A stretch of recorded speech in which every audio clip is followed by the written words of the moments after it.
Today, we are going to be talking about the first ruling dynasty of the Visigoths, which would be the Balt dynasty. There's a bunch of other pronunciations, which I'm not going to do, but let's dive into the Balt dynasty. The founder of the Balt dynasty is going to be Alaric I, who is very well known for sacking Rome and doing all of that. He was the king of the Visigoths from 395 until 410 AD, and he's credited with the one that started this dynasty and really started the kingdom and the unified Visigoth people.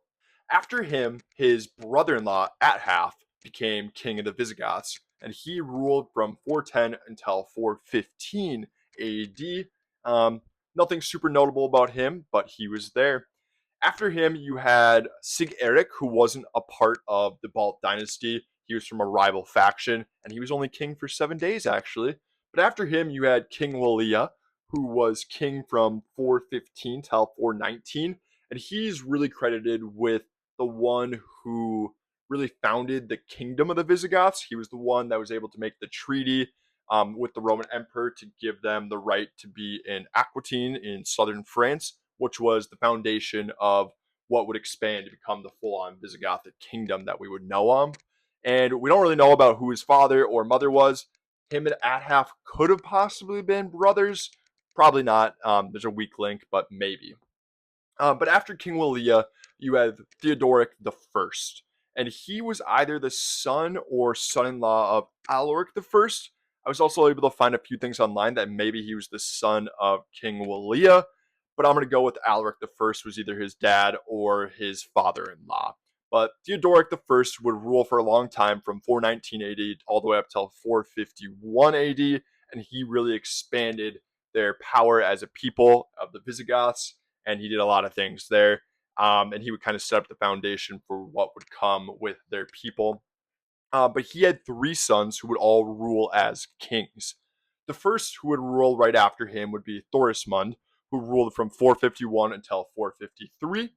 Not much about him, but after him, his brother Theodoric II would rule from 453 until 466.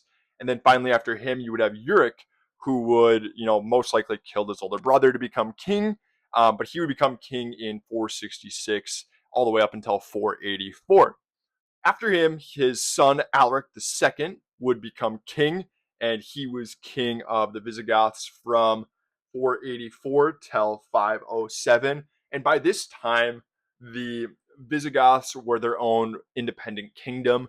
They weren't vassals of the Roman Empire anymore. Uric was the one who was able to basically strong arm the Roman Empire to giving them their independence. So after Alaric II, he had two sons who would both become kings of the Visigoths. The first who would rule right after him in 507 AD would be Gasaleic, who would rule until 511. But then he was deposed when Theodoric the Great, the Ostrogothic king who ruled Italy, would reclaim most of the Western Roman Empire, and he took over all the land of the Visigoths until 526, when Alaric II's other son, Amalaric, would rule from 526 to 531, being the last one to rule as a Visigothic king from the Balt dynasty. So I hope you guys enjoyed this little video. If you did, make sure to leave a like, comment, and subscribe. Have a good one.